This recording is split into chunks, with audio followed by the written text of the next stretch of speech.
Siapa? Line slow awak ke saya? Line saya madam. Saya disconnect. Oh, tak apa. As long as boleh dengar nanti apa-apa boleh bagi recording video. Tak apa, as long as boleh masuk ya, Amir. Okay, right. Okay, so Assalamualaikum dan selamat petang. Jadi untuk hari ini adalah kelas ganti. Okay, Rabu minggu kelima di mana kita akan masuk 2 subtopik. Boleh dengar tak suara saya? Boleh ya? 1.6 dengan 1.8. Boleh madam. Okay, right. Okay, so untuk malam ni sekejap je saya buat dalam pukul 9 sampai 9.45 lah kot. Okay, so kita nak terang pasal parametric differentiation dan juga aplikasi sebab sekarang ni kita dah habis dah. Yang ni tajuk yang terakhir sebelum kita masuk soalan application ataupun aplikasi untuk kaedah pembezaan ataupun pengamiran differentiation. Okay, so saya pergi pada parametric differentiation dulu. Okay, apa yang perlu faham adalah parametric differentiation ni sebenarnya awak nak differentiate dua persamaan yang berbeza. Maksudnya kalau sebelum ni kita differentiate satu soalan je, maknanya dia bagi y sama dengan fx. Kan? Kalau sebelum ni kan y sama dengan fx. So bila kita nak differentiate dua persamaan, maknanya dia akan bagi satu persamaan, dua persamaan. Saya punya conteng keluar tak dekat skrin? Mesti tak ada je. Keluar, madam. Keluar? Tak? Okay, lambat sikit. Okay, right. So sekarang ni parametric differentiation, apa yang perlu tahu adalah dia akan bagi dua persamaan. Satu tu persamaan X dan satu lagi persamaan Y. Cuma persamaan X dengan Y ni dia bagi dalam third variable iaitu dalam bentuk T. Dan sekarang ni bila kita nak differentiate, kita nak cari dy over dx. Maknanya gabungan antara dua persamaan untuk dapat satu sahaja jawapan akhir.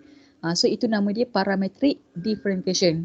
Dan dua persamaan yang dibagi ni, X dengan Y ni dinamakan sebagai parametric function.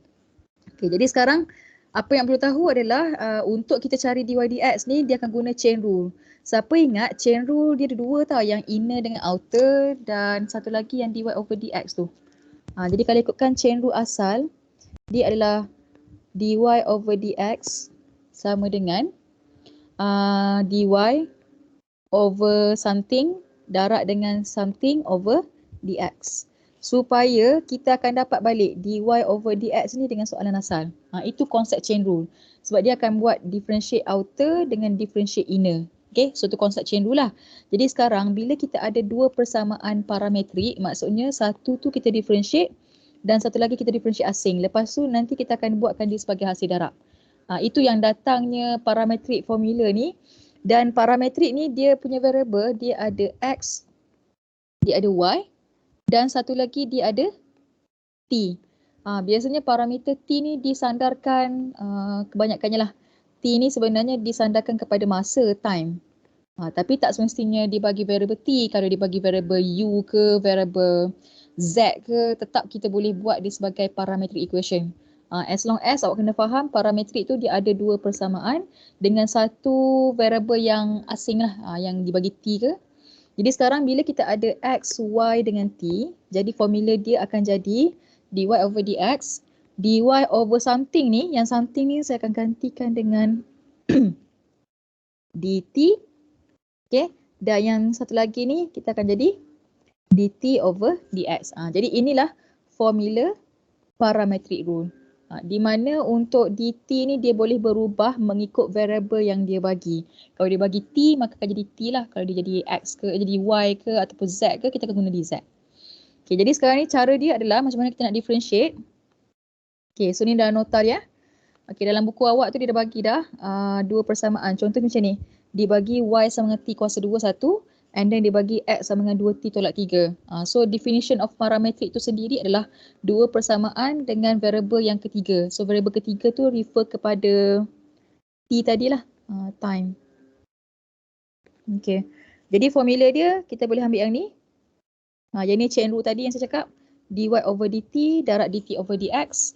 Atau awak boleh guna formula ni. Dia sama je sebenarnya. Cuma dia beza dia yang ni dy over dt. Nampak dy over dt. Cuma yang kat sini dia guna hasil bahagi dx over dt. Tapi saya kebanyakannya saya guna formula ni, dia sama je. Okay, di mana syarat dekat sini tolong letak sikit di mana dx over dt ataupun dt over dx tidak boleh bersamaan dengan kosong ataupun dt over dx dia tidak boleh bersamaan kosong. Okay, kalau awak dapat dia punya hasil pembezaan dia dapat kosong, maknanya parametrik tu kita boleh buat. Okay, saya tak tahulah. Saya rasa saya punya network ni tak stabil mana. Nampak ke saya contek? Nampak video, nampak. Nampak ke? Kenapa saya tak nampak? Nampak, jelas sekali. Okay, alright. Thank you, Amir Irfan. Sekejap. Saya share balik.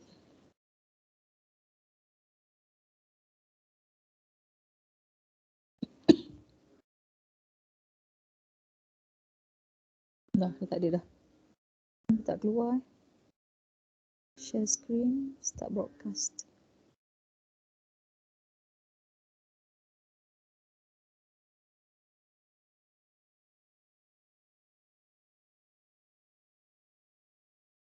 Tak keluar.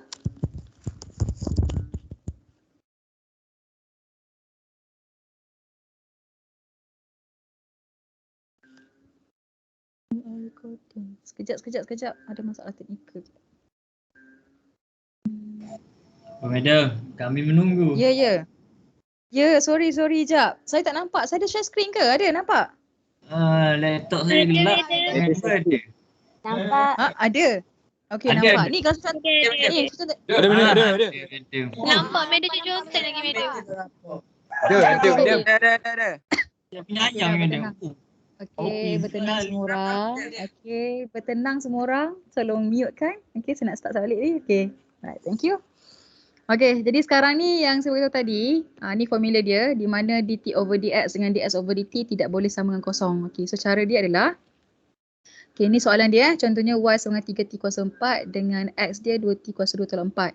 So bila kita nak differentiate, so first kali kita ambil dulu soalan ni, kita differentiate dulu dapat dy over dt.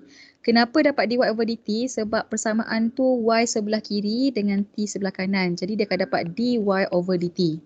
Dan differentiate ni dia samalah dapat 12t cos 3. Okay, so ni yang pertama kita differentiate.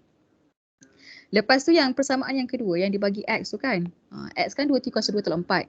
Jadi dia akan carilah dx over dt sebab x sebelah kiri dengan persamaan t sebelah kanan.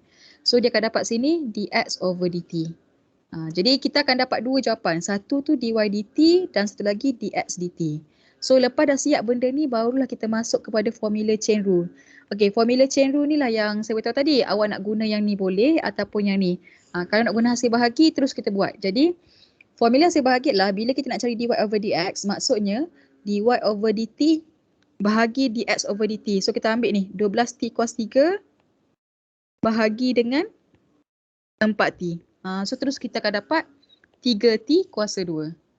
Okey, ataupun kalau tak nak guna formula ni, saya lagi prefer awak guna dy over dx sama dengan dy over dt darab dt over dx. Okey. Sebab nanti bila kita nak belajar rates of change, bentuk ni awak kena biasa. Sebab nanti bila kita nak buat pembezaan terhadap masa, kita kena buat dalam bentuk ni. Okey, jadi sekarang yang dy over dt ni memang kita ambil 12t kuasa 3. So, kita ambil ni 12t kuasa 3 darab.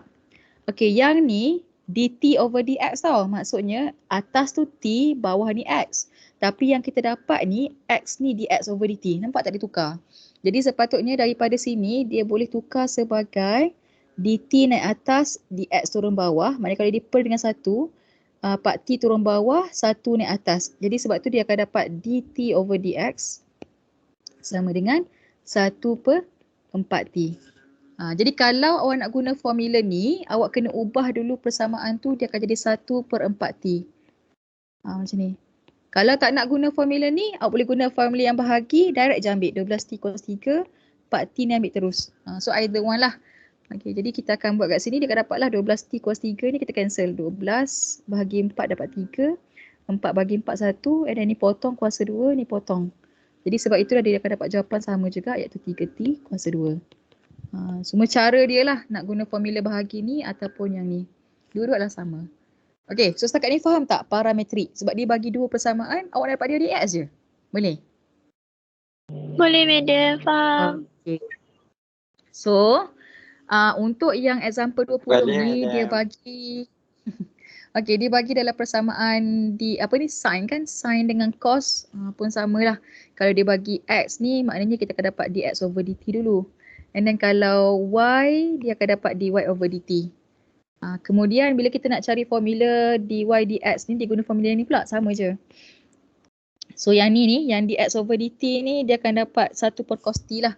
Tapi kalau tak kita akan buat hasil bahagi macam biasa yang ni. Dan dekat sini sebenarnya jawapan awak kalau ikutkan nak tinggal sampai sin t bahagi cos t pun tak ada masalah.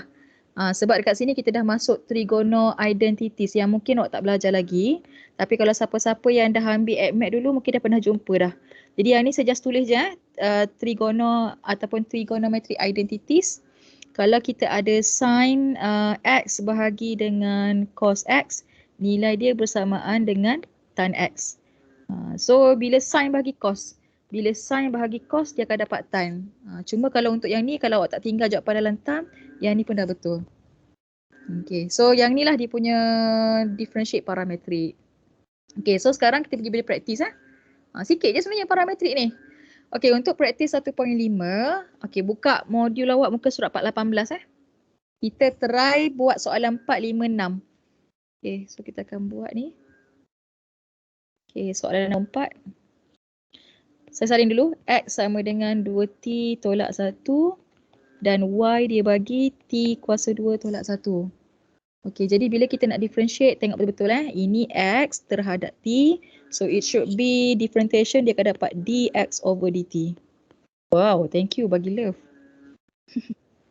Faham suka tu? 2T tolak 1. Sama-sama. Sama. Okay. Ni siapa yang boleh tahu 2T tolak 1 ni differentiate dapat apa? Dapat 2. Yep, exactly dapat 2. And then dah siap lah dia punya differentiate sini kan. And then proceed yang Y ni pula. So Y ni bila kita differentiate. Dengar ke tidak tu, don't mind love je tu. Okay, dy over dt sama dengan ni. T kuasa 2 tolak 1. Yep, 2T. 2T madam. Okay. Lepas tu dah siap dia punya differentiation. Alah hai bahagianya lah dunia malam ni kelas buat malam lah semua. Dy over dx sama dengan dy over dt. Tulis formula parametrik tu. Darab dt over dx. So ni dy over dt kan. So bila dy over dt dia kena ambil 2t dulu. So kita akan tulis sini 2t per dengan, sebab dia darab dengan dt over dx, ni per dengan 2. So letak kat bawah ni. So dia akan dapat per dengan 2. Jadi kita simplify. So dia akan dapat t sahaja. Jadi maksudnya differentiation parametrik yang awak dapat adalah t sahaja. Simple kan? Macam tu je kan madam? Apa dia? Okay, next. Kita pergi pada soalan yang ada ni. Ya. Nak tanya. Yang Boleh. Yang 2 tu kan dx dt. Lepas tu macam yang dekat formula tu kan dt dx. Sebab bila kita ada sini dt dx tapi yang ni bagi dx dt kan. Sepatutnya awak kena tukar dulu sini. Dia akan dapat sini dt over dx sama dengan 1/2. Mana datang 1 ni sebab apa-apa perkali memang dibagi 1. Jadi bila kita tukar dt naik atas, dx turun bawah, maksudnya 2 turun bawah, 1 naik atas. Sebab tu dia akan dapat 1/2. Jadi kalau kat sini sepatutnya lah kalau kita tulis dia akan dapat 2t darab 1/2. Di mana 2t darab 1 dapat 2t perkan dengan 2. Cuma ni saya tulis ringkas lah dapat 2t/2 ni. Boleh? Boleh madam. Sorry. Tak apa. So nanti kan kalau macam awak tak nampak, boleh buat yang ni dulu and then kita akan dapat hasil darab yang pecahan 1/2 ni dulu. Lepas tu nanti bila kita nak bahagi, kita ambil je dy over dt bahagi dengan dt over dx over dt ni. So dapat 4/2. Okay. Alright, next kita pergi pada soalan nombor 5. Saya nak tanya je lah, hak nombor 5 ni kalau ikutkan dia kena guna apa? Siapa boleh bagi tahu? Quotient rule. Yep, exactly. Quotient rule. Kena quotient. Jadi kan, kalau soalan yang bentuk macam ni, awak jangan buat direct differentiate sebab setiap yang X ni awak kena pilih yang ni U, yang ni V. Masih kena guna quotient rule. Yang ni pun sama. Yang ni U dan yang ni V. Apa tujuan dia? Kita nak dapat dy over dt dengan dx over dt je. Okay, so sekarang kita ambil kat sini. U dia t tambah 1. And then V t tolak 1. So U prime. Differentiate t tambah 1 dapat 1. V prime dapat 1. Okay, jadi hasil differentiate dx over dt guna formula V U prime tolak U V prime. U V U prime. So dia akan dapat sini T tolak 1 darab 1 tolak dengan U T tambah 1 darab 1 bahagi dengan T tolak 1 kuasa 2. Okay. So ini semua dia memang kena guna QR formula lah. Okay, so simplify kat sini dulu sebab kita tak sampai lagi formula dy over dx. So kat sini dia akan dapat t tolak 1 tolak t tolak 1 bahagi dengan t tolak 1 kuasa 2. Okay, so yang ni kita boleh cancel out which is t tolak dengan negatif t kosong. Negatif 1 tolak negatif 1, so dia akan dapat negatif 2 tolak dengan t tolak 1 kuasa 2. Okay, jadi yang yang kita dapat ni adalah dx over dt. Tolong ingat, dx over dt sebab x sebelah kiri, t sebelah kanan. Okay, so settle sini. Next, kita buat yang sebelah kanan pula. Masih kena guna quotient rule juga. So kita akan buka dia punya u dia. So u dia adalah t tolak 1. Siapa-siapa yang dah faham kan? Buat salin dalam nota tu terus buat jalan kerja and then nanti sembang dengan saya ni. Okay, sama je, product rule ke quotient rule sama je. Dan formula dia dapat sini dy over dt sebab kita nak cari y terhadap t, differentiation dia. Okay, so fokus kat sini v u prime, so t tambah 1 darab 1 tolak dengan u v prime, t tolak 1 darab 1 bahagi dengan t tambah 1 kuasa 2. Okay. Cuba salin dulu. Sementara tu boleh salin Okay. Expand kat bahagian atas. Ni.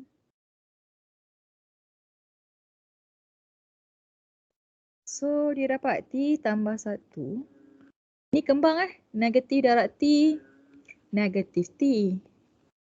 Negatif darab negatif 1. So positif 1. So dapat berapa? Siapa boleh baca dia punya dy over dt?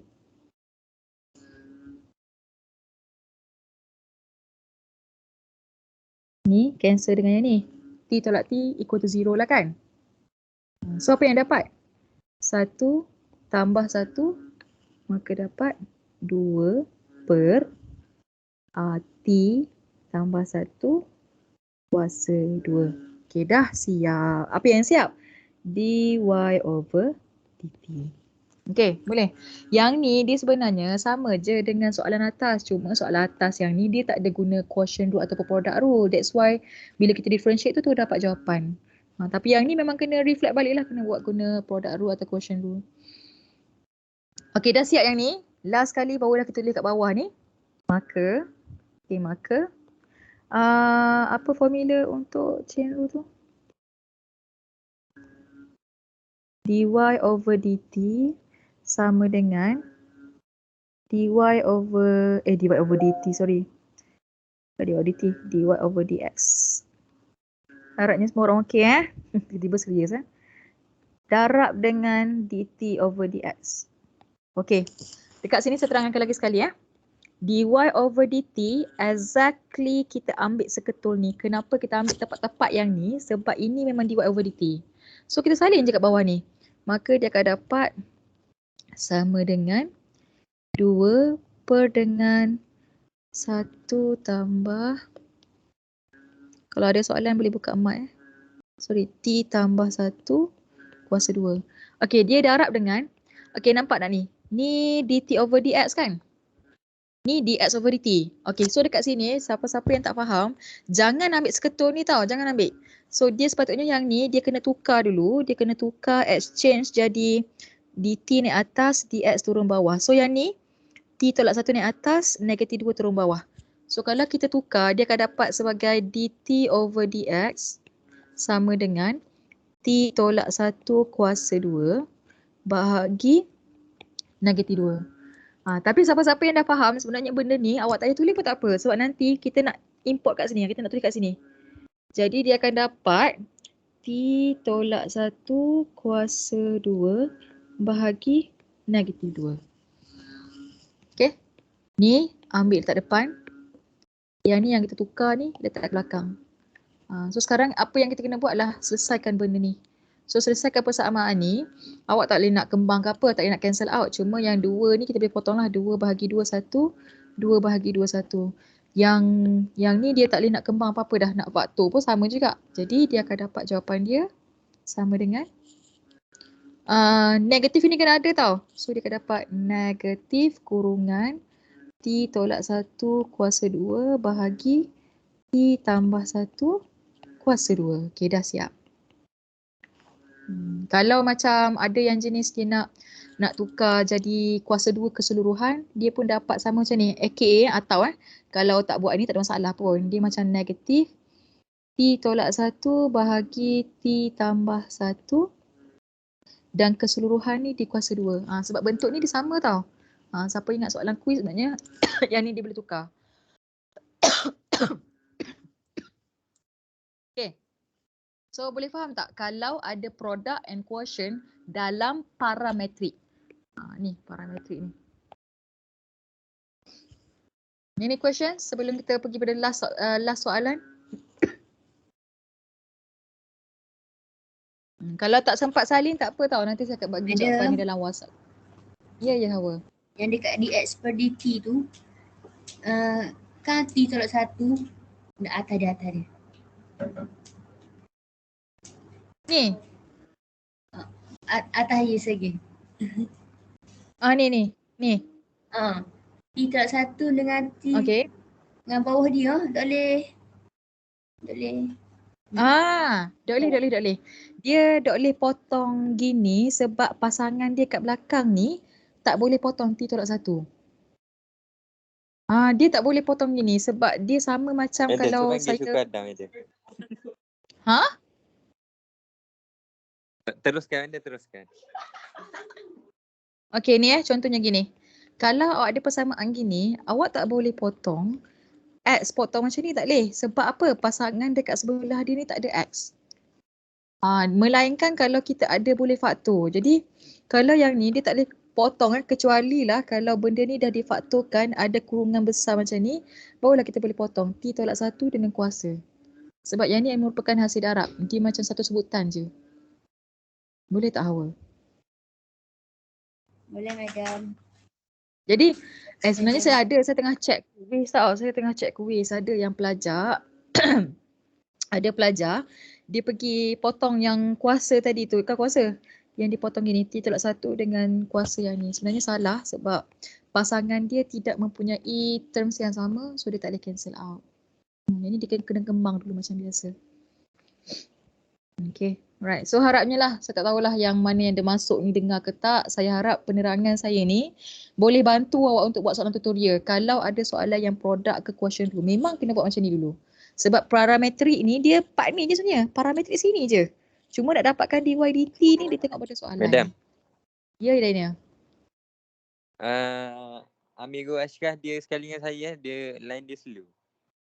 Okay, awak tulis dekat bahagian chat tu, tulis nama matrik siapa nama Okay, madam. Right. Okay, so next kita pergi kepada nombor 6 nombor 6. Okay, so X sama dengan T kuasa negatif 2. Y sama dengan Punca kuasa T kuasa 2 tolak 1. Okey.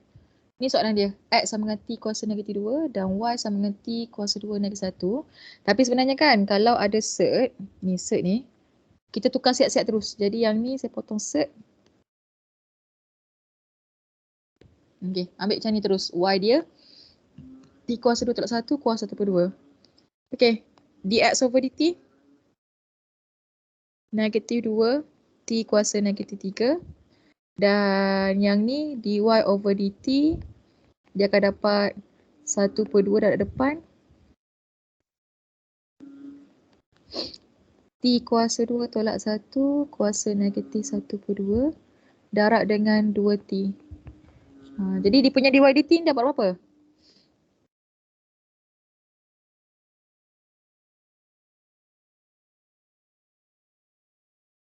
T kurungan T kuasa 2 tolak 1 kurungan negatif 1 per 2. Okay, settle lah. Yang ni yang guna chain rule ni, inner outer. Ini sebenarnya chain rule juga. Sebab dia darab inner outer. Okay, maka jawapan dia dy over dx. Dy over dt darab dt over dx. Okay. Mana dy dt? Yang ni. So saya ambil je ni semua. Tulis je kat bawah ni. So dia akan dapat t and then bracket t square minus 1 negatif 1 per 2. Darab dengan ni. dt dx mana? Ini kan. Tapi pastikan ni dx dt ni. So kalau nak tukar, pastikan dia akan dapat ataupun terus perkan je lah. Ini per dengan negatif 2t kuasa negatif 3. Terus saya akan buat per kat sini. Sebab kita nak dapatkan pecahan tu. Tapi kalau ada pelajar yang mungkin dia kena buat step by step kan. Sepatutnya dekat sini dia kena tukar balik. Maknanya dia akan dapat dt over dx sama dengan ini asalnya dia per 1. So 1 naik atas, yang ni turun bawah. So dia akan dapat 1 per negatif 2t kuasa negatif 3. Sebab tu dapat yang ni. Okay. So yang ni macam mana kita nak simplify? Okay. Ya. Kalau kuasa negatif 3 turun bawah dia tak jadi positif ke? Bukan. Yang ni kita bukan tukar kedudukan. Yang ni kita tukar, kita bukan tukar kuasa dia ni. Sebab ni kita pusing persamaan. Pusing persamaan lain. Sebab macam ni. Kalau okey, saya faham yang tu. Dia memang dapat sini negatif 2 T kuasa negatif 3 sepatutnya. Di mana ini persamaan dia bersamaan dengan negatif 2 T kuasa 3. Ni. So, yang ni betul. Yang ni memang kita turunkan dapat kuasa gini. Kalau awak turunkan gini, maksudnya awak punya persamaan dx dt tu dt naik atas, dx turun bawah. Ni, ni boleh. Kalau macam ni boleh awak. So dia akan dapat T kuasa 3 naik atas negatif 2. Macam ni. Cuma dia macam complicated sikit lah sebab nanti bila kita buat darab. T kuasa 3 per negatif 2. Jadi benda ni ni darab dengan T. So, dia akan dapat T kuasa 4 per negatif 2 kurungan T kuasa 2 tolak 1 kuasa negatif 1 per 2. Tinggal macam ni je lah sebab dia tak boleh nak simplify apa-apa dah. Kalau nak tukar bentuk sangat-sangat pun yang kuasa negatif ni lah. Ni saya tulis je atau negatif 1 per 2 atau negatif T kuasa 4 2 set T kuasa 2 tolak 1. Macam ni. Cuma ni jangan confuse Yang ni kita boleh tukar bentuk sebab kita tak usik depan ni. Tapi kalau yang ni yang kita pusing, dt naik atas, dx turun bawah, dia takkan berubah dia punya simbol sebab kita just tukar bentuk je. Tukar bentuk dengan tukar kedudukan lain. Tukar naik atas lain. Yang ni tukar bentuk, yang ni tukar kedudukan. Okay, so habis untuk parametrik. Any questions? Ada tak lagi soalan nak tanya? Tak ada, madam. Okay, alright. So nanti untuk parametrik ni kan, awak try buat soalan nombor 11. Okay, ni saya bagi task dulu Nombor 11 ni kalau awak tengok, dia semua bagi persamaan 2. X dengan Y, X dengan Y, X dengan Y kan semua kan sampailah kena buat J. Yang mana yang ada yang ada question rule, contohnya ni. Yang ni ada question rule sebab dia ada melibatkan persamaan bahagi. Yang ni sama juga question rule juga. Yang lain tak ada je. Ni chain rule. Ni kenapa saya rasa macam soalan yang kita bincang tadi Bukan buat soalan nombor 11 untuk praktis parametrik. Okay, madam. Right. Okay, saya nak tanya. Nak teruskan ke nak settle dulu ni parametrik? Kalau tak, saya masuk topik seterusnya. Ke nak sambung minggu depan? Teruskan, madam. Okay, proceed. Right. Okay, thank you bagi feedback. Okay, so kita dah habis dah ni. Dah habis tajuk ni. Satu lagi satu topik simple je. Jadi ni settle Ni dah settle. Okay, next kita pergi kepada tangent and normal. Okay, ni dah masuk application tau, aplikasi. Sebab bila kita dah belajar nak cari dy dx, apa kegunaan dia? Okay, kita memang cari banyak kali dah. Kita cari dy over dx. Tapi untuk apa? Okay, yang pertama sekali kan, dy dx ni, dia sangat berkait rapat dengan graf. Awak nak cari kecerunan. Contohnya, kita nak cari kecerunan garis lurus ataupun kita nak cari bentuk graf, okey. Jadi kita dy dx ni kegunaan dia untuk cari kecerunan. Lepas tu kita nak tahu pasal bentuk graf. Nak lukis macam mana graf kuadratik ke macam ni. Okey, dan yang ketiga yang kita belajar nanti kadar perubahan. Sebab segala apa yang kita cari dy dx tu sebenarnya kita nak cari perubahan rate. Sebab dy over dx ni maksud dia perubahan rate. Jadi kita akan belajar 3 subtopik. Nak cari kecerunan, nak cari bentuk graf dengan kadar perubahan. Ada 3 subtopik. Jadi kalau untuk kecerunan ni yang 1.8 yang kita masuk sekejap lagi, bentuk graf ni 1.9 dan kadar perubahan rates of change ni 1.7 yang saya skip. Yang ni nanti saya akan masuk minggu depan. Sebab yang ni dia ada ayat. Ni semua soalan ayat. Ni ada dia akan bagi ayat. So yang ni kita kena tahu kalau dia bagi ayat macam mana kita nak terjemahkan dalam pembezaan. Okay, mudah je sebenarnya kalau faham. Kena tahu. Okay, so untuk hari ni kita akan masuk pada kecerunan dulu sebab dy dx ni dia boleh bagi nilai kecerunan. Okay, jadi kita tengok pada step dia. Okay. Tangent and normal. Sebab apa? Kita ada 2 garisan yang kita boleh cari. Satu tangent, satu normal. Dan persamaan. Kita nak cari persamaan. Y sama dengan berapa-berapa. Okay, so step pertama kita akan cari kecerunan. So kecerunan dia ada 2 istilah. Sama ada nama dia adalah slope ataupun gradient. Kecerunan yang diwakili oleh huruf M. Kalau M maksud dia nak cari kecerunan. So M dia nilai dia adalah hasil pembezaan pada titik X dengan Y. So kita akan cari dulu pembezaan dia. Lepas tu kita akan ganti titik dia. Kita akan gantilah. So kita akan jumpa dia punya kecerunan. Kemudian lepas dah dapat kecerunan tu barulah kita cari persamaan tangent dengan normal. Cuma dekat sini untuk normal slope ataupun kecerunan untuk garis normal adalah formula dia M1 darab M2 sama dengan negatif 1. Sebab kalau graf tangent, contohnya macam ni ni graf tangent. Ni let's say dia ada satu garis lurus, yang ni adalah tangent line. So dia punya normal line tu berserenjang. Yang dipintas macam ni exactly dengan sudut dia 90 darjah.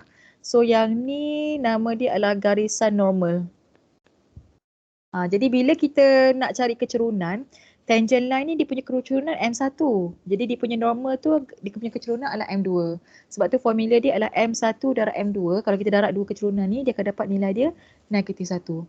Okay, lepas tu kita akan masuk dalam persamaan garisan ni. Jadi dia 3 step je. Kita bezakan dulu, cari kecerunan normal and then kita masuk dalam persamaan. So persamaan tu kita guna yang ni lah. Y tolak Y1 sama dengan M darab X tolak 1. Nak cari persamaan je sekarang. Okay, so sekarang kita pergi kepada nota. Hari Ocin tak lagi. Ya. Okay, so ni yang saya lukis tadi. Kalau dibagi satu curve, yang saya lukis ni curve tau. Yang ni biasanya dia bagi y sama dengan fx. Ni curve dia. Jadi bila kita nak cari tangent, so yang tangent ni dia punya keturunan adalah M1 sama dengan hasil pembezaan dy over dx pada titik x dengan y. Okay, mana titik x dengan y ni? Okay, x dengan y ni refer kepada titik yang dia sentuh ni. So memang dia akan bagi satu titik iaitu koordinat dia x1, y1. Kena tahu juga titik dia. Kalau tak ada titik ni kita tak boleh cari keturunan dia.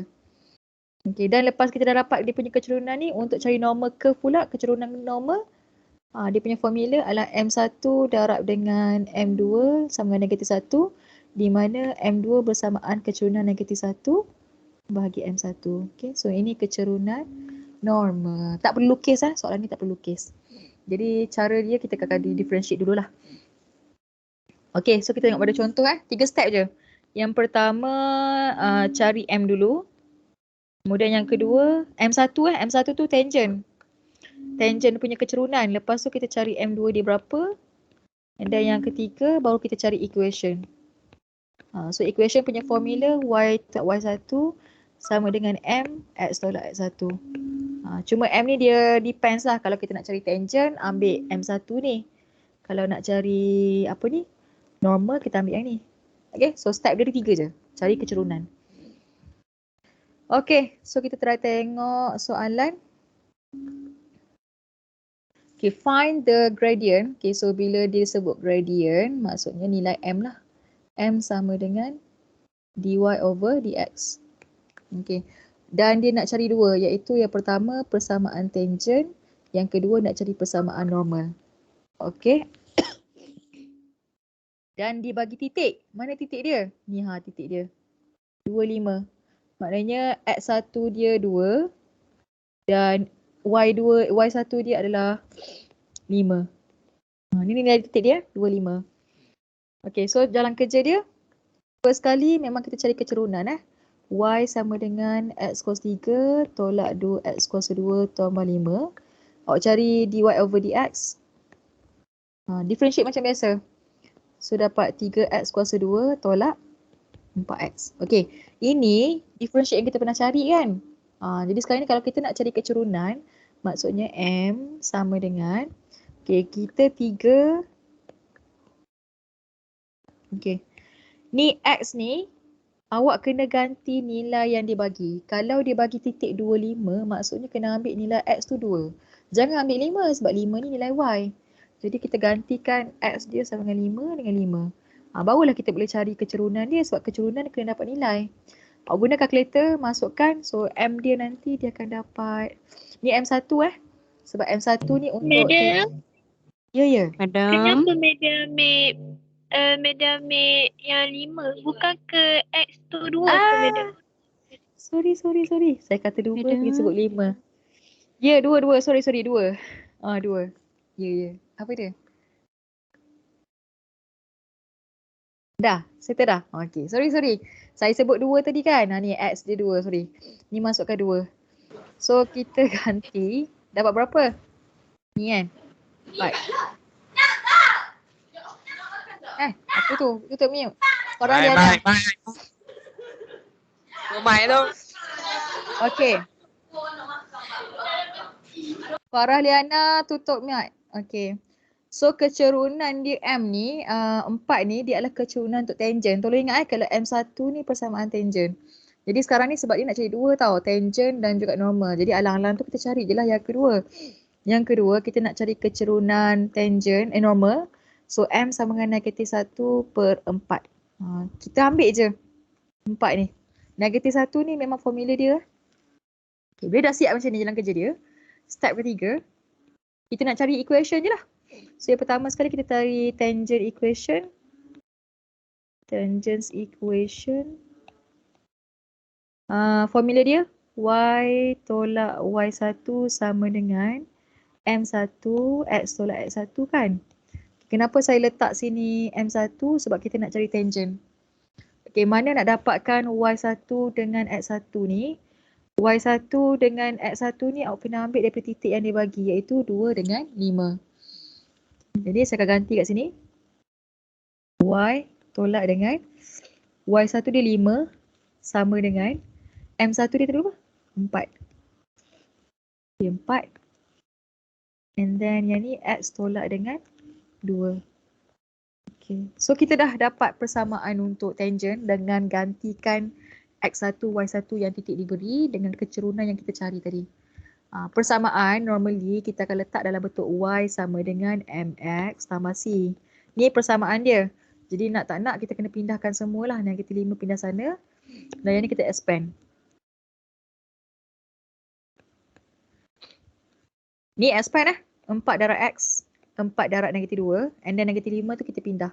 So dia akan dapat sini Y sama dengan 4X tolak 8 tambah 5. Jadi Y sama dengan 4X.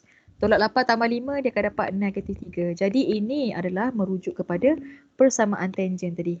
Dapatlah persamaan dia. Ini yang kita nak cari. Kecerunan dia. And then kalau kita nak cari persamaan untuk normal, awak just ubah je M1 ni ke M2. So kita akan dapat yang ni lah persamaan dia. Ini yang dia punya normal . Ni normal. Ni normal. Okay, boleh? Boleh faham tak untuk tangent and normal line? Boleh, madam. Dia masa bahagian ni je sebab dia nak cari kecerunan, awak kena differentiate dan ganti nilai Y. Okay, so kita pergi pada example 1.7. Ni lah ni. Sebab tangent and normal, normally kita just differentiate nak cari kecerunan, lepas tu masukkan dalam persamaan je. Okay, so buat sekarang try 1.7, buka modul tu. Ni last example sebelum kita habis sebab 945 dah. Okay, find the equations of tangent and normal line pada titik X dengan 1. Okay, yang problem di dekat sini adalah dia bagi hanya nilai X saja. So awak kena cari nilai Y dulu. Kenapa nak kena cari nilai Y? Sebab nanti bila kita nak gantikan persamaan, nilai Y ni perlu diganti dekat persamaan. Jadi biasanya kalau tak complete ni, saya akan cari dulu titik Y ataupun koordinat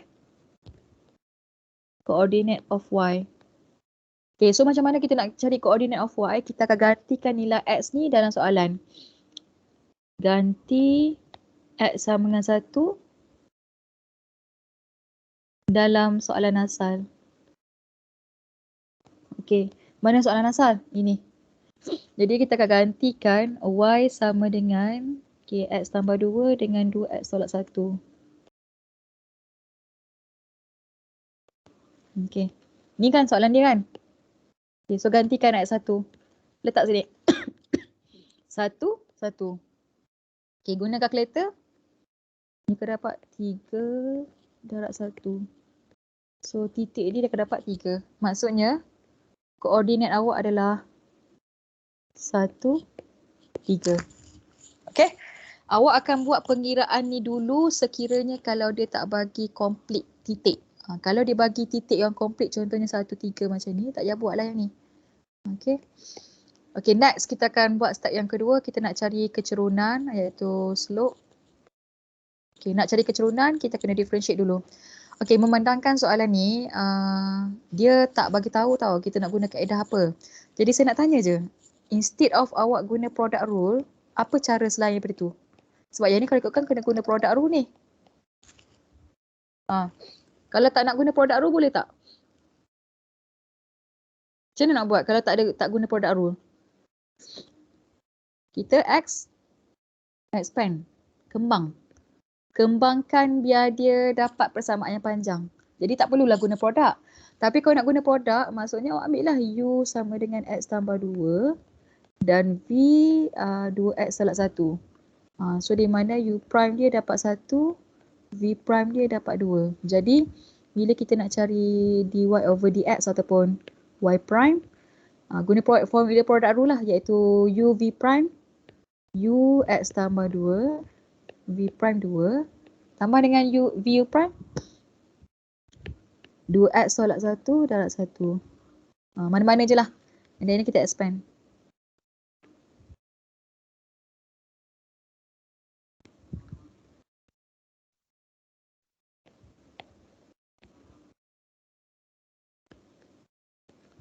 Okay.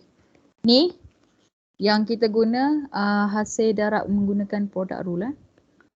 Kalau siapa nak expand boleh juga. Yang ni saya tak guna expand lah. Okay, jadi sekarang ini dia dapat untuk dy dx. Sekarang kita nak cari slope. So bila nak cari slope, maksudnya kita akan buat M1. So M1 sama dengan, okay, ganti 4 kurungan tambah 3. Okay, berapa nilai x tadi? 1. Okay, so saya ganti 1 kat sini. Maka 4 darab 1, 4 tambah 3 dapat 7. Jadi ini kita sebagai tangent slope lah M1. Mula-mula memang kita dapat tangent slope dulu. Okay, kemudian kalau nak cari normal slope,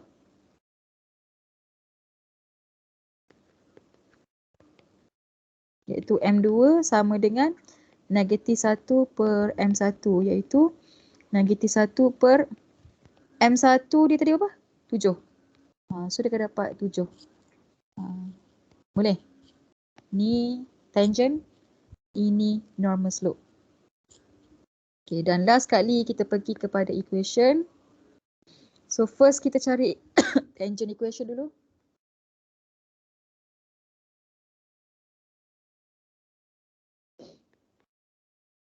Okay, tangent equation just ambil y tolak y1 sama dengan m1 kurungan x tolak x1.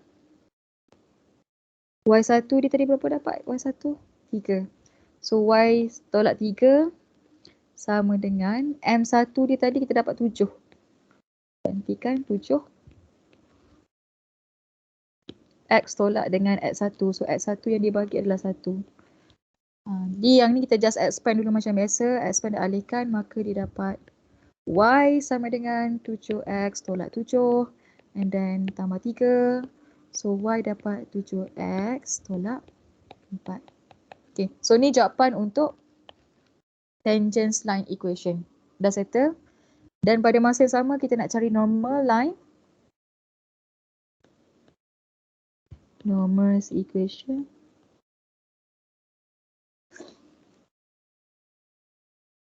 Iaitu formula dia Y tolak Y1 sama dengan M2 X tolak X1. Okay, beza dia kat sini lah kalau M1 ni tangent. Kalau M2 untuk normal. So dia akan dapat Y tolak dengan 3 sama dengan M2 yang kita dah tukar tadi iaitu negatif 1/7. So negatif 1/7 X tolak X1 ni yang nilai 1 tadi. Okay. And then kita kembang macam biasa, which is yang ni kita expand. And then yang ni kita alihkan sebab nak dapatkan Y kan. Jadi dia akan dapat sini Y sama dengan negatif 1/7X tambah 1/7. Tambah sebab negatif and negatif should be positif. Negatif 3 bila pindah sana jadi positif 3. Tambah 3. Okay, jadi sekarang cuba kira 1/7 tambah 3 dapat berapa?